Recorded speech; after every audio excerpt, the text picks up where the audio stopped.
serious? Yep. I literally wasted this much time. All right. Hello, all you cool cats and kittens out there. Let's get started. All right, section 2 is about the Native Americans. And most people have this idea of Native Americans like, ooh, teepees, Indians, you know, they ride horses everywhere. That's pretty false. There's a good portion of Native Americans who are like that, but that would be like saying all people who live in Oklahoma love country music. That's not true. Okay, you can't generalize all of them because there are a lot of diverse cultures and differences amongst the Native American tribes.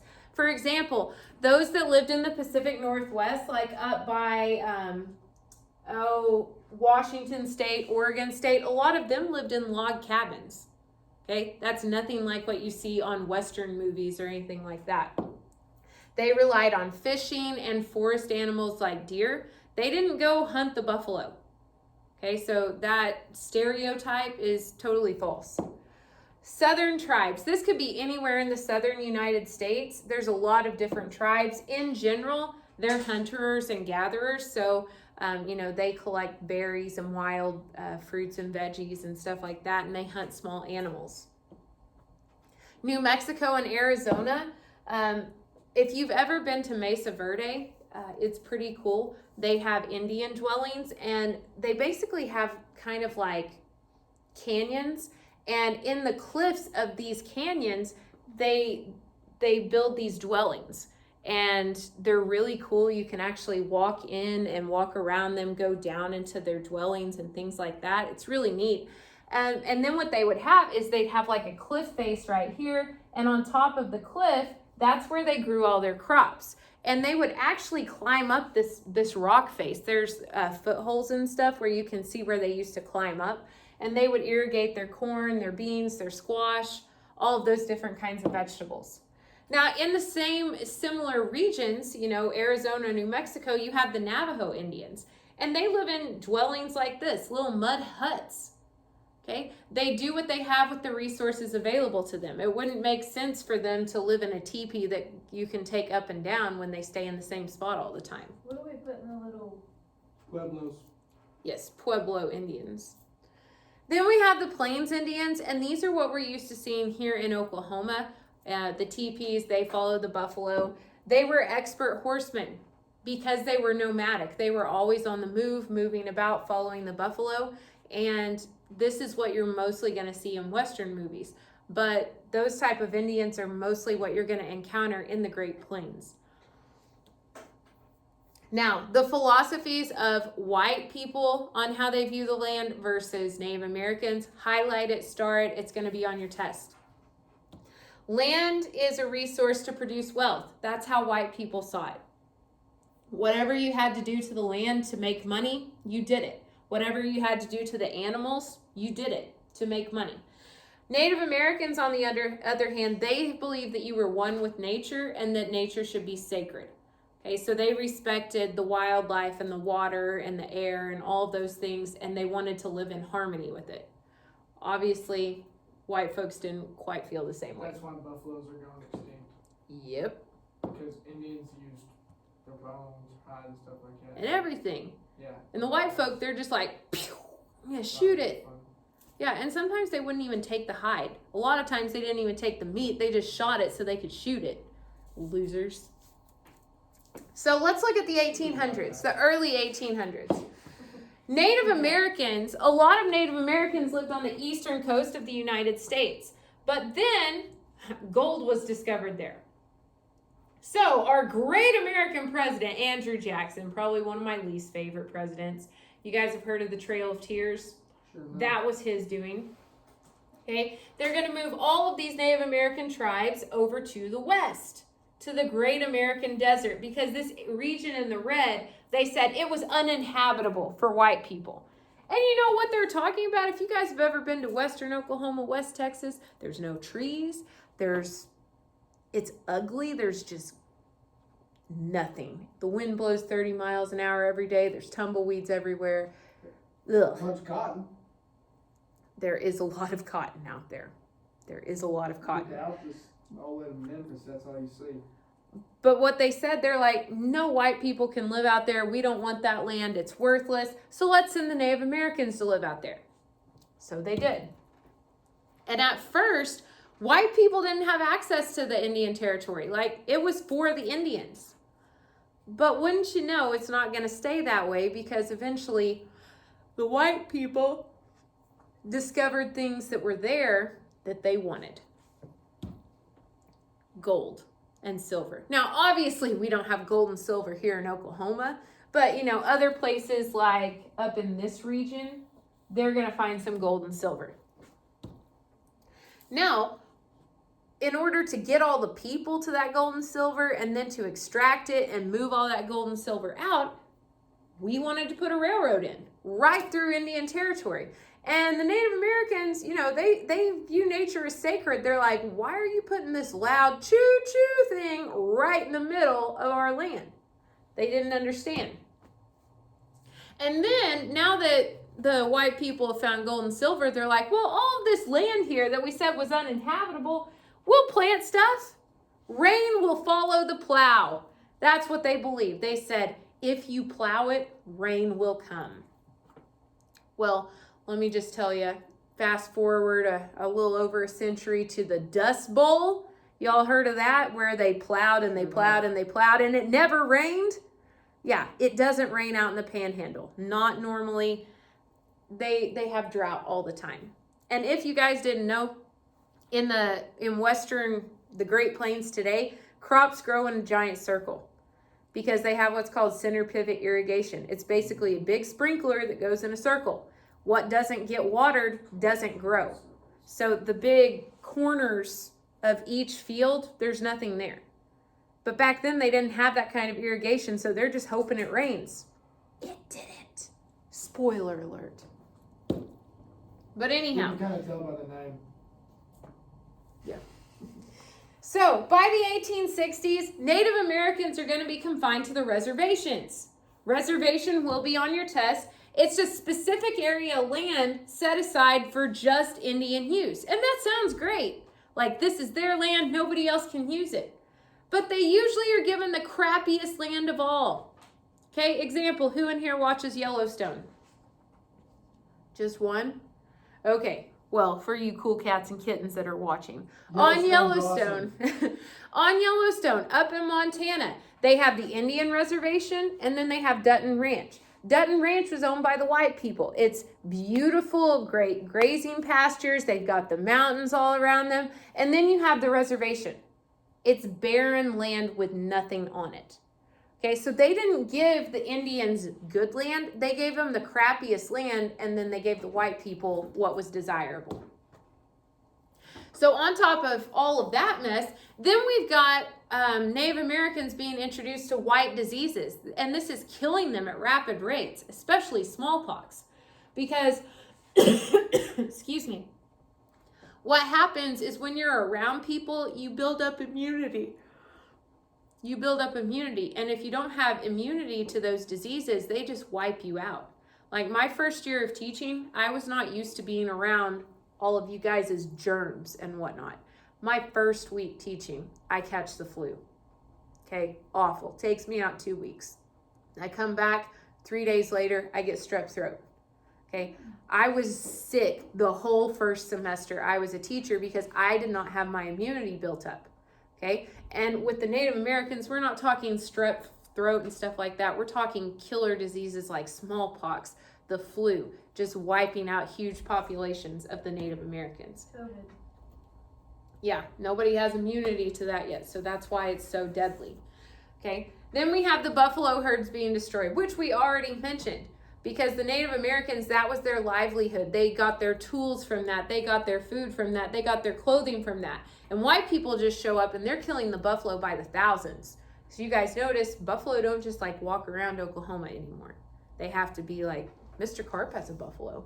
No, he does not. Yes, he does. He has a pet buffalo. He has a yak too. He does, for real. I've But seen it. But like up in the Montana and Wyoming and stuff, they're starting to have more wild buffalo than they used to have. Probably because that guy collects everything he can off the side of the road. He's got, well, I think he got rid of his turkeys. He had pet turkeys too. The other day I saw him out here picking up a washer and dryer off the side of the road in his truck at lunch. Yeah, he's a collector of anything. Junker. That's what he said. Okay, so anyhow, at this time, we have the idea of manifest destiny that Americans are going to cover from coast to coast. We're going to inhabit this whole great continent. And you know, that's all well and good, except for the fact that there's people who already live there. Okay, the Sioux Indians, for example. The Sioux Indians inhabited this area in green, like up in the Dakotas, Wyoming, Montana, parts of Nebraska. Okay, but the United States government decides, oh, hey, you know, we want their land because there's gold in some of those areas. So, first of all, this should be BY, not BUY. They're not purchasing a tax. They are, sorry, typo. But anyhow, so the Sioux Indians, they're like, dude, we're not leaving. This is our land. And the U.S. government is like, yes, you are leaving. So the Sioux Indians are like, well, if that's how you feel about it. So they hop over here to Minnesota, and they just start attacking villages. They start raiding them. And they're like, we'll show the American government. Well, obviously the government is not fans of that. So they launch a full-scale war against the Sioux Indians. And we're going to talk about this on and off this whole section. Okay? What you need to write down that'll be on your test, the Sioux Indians get driven into the Dakotas. Basically, that's where they're going to be forced to stay, is the Dakotas, South Dakota, after this war with the federal government. Isn't it almost Christopher Columbus Day? Yeah, we're not going to talk about that yet.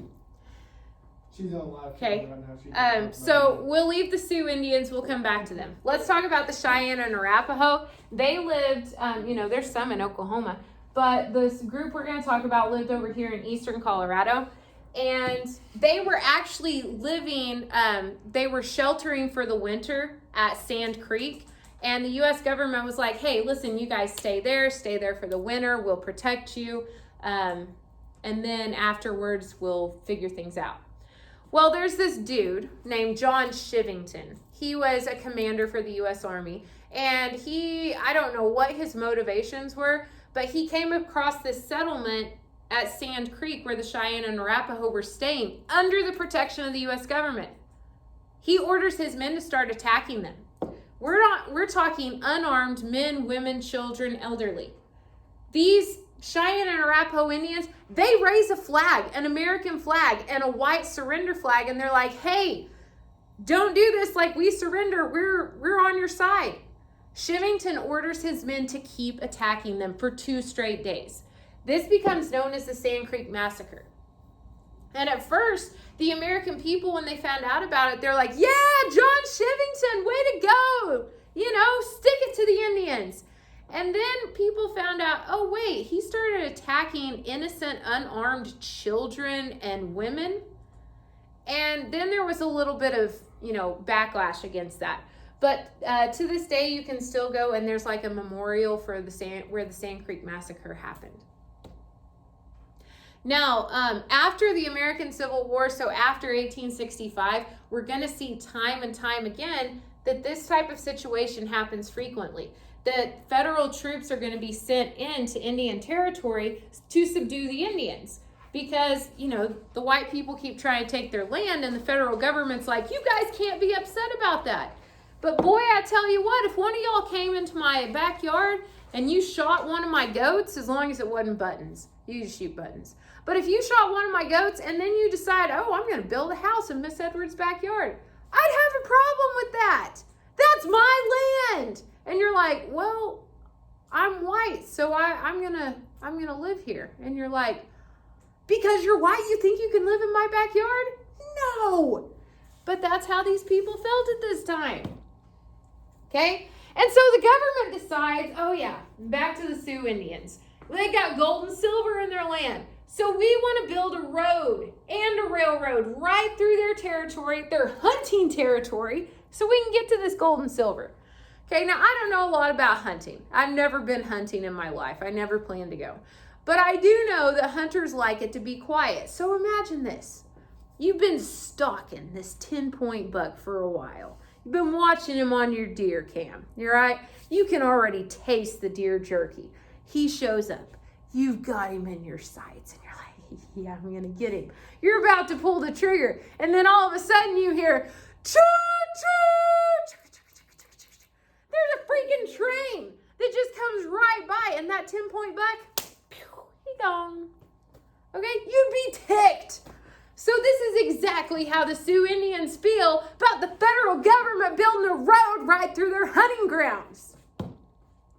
So there's this fella. He's not taken too kindly to it. His name is Red Cloud, okay? And he's pretty hardcore.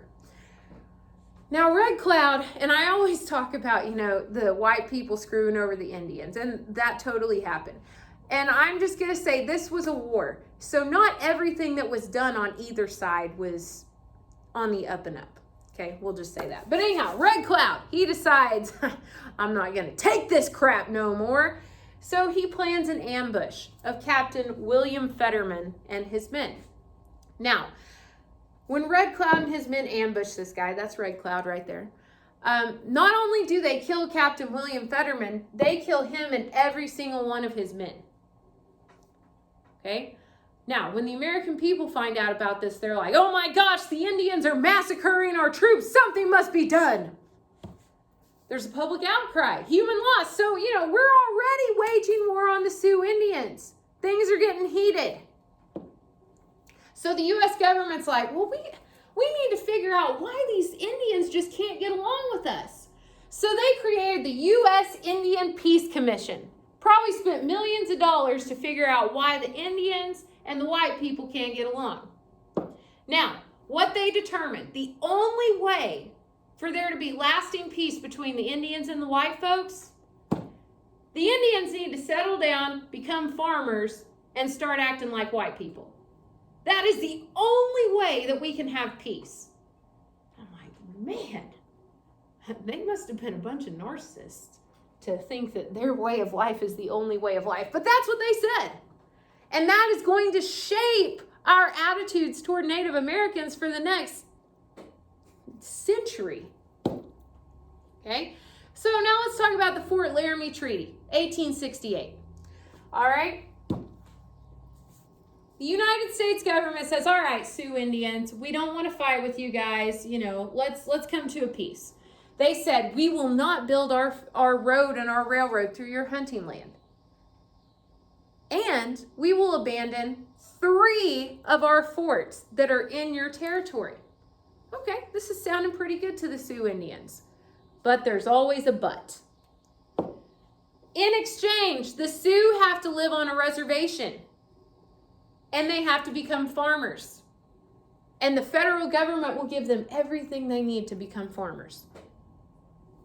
So the U.S. government is going to build the road. They're just planning on, okay, here's your reservation. We're just going to build the road around your reservation. Okay? But stipulations of the treaty are not met on both sides. Do you think that those Sioux Indians that are used to roaming around are really going to stay and be farmers? No. Do you think that the federal government is really going to supply them with everything they need to be farmers? No, they're not. Neither side held up their end of the bargain, and so the treaty is a wash. Okay, and that will lead us to talk about the Red River Wars, which we will do tomorrow.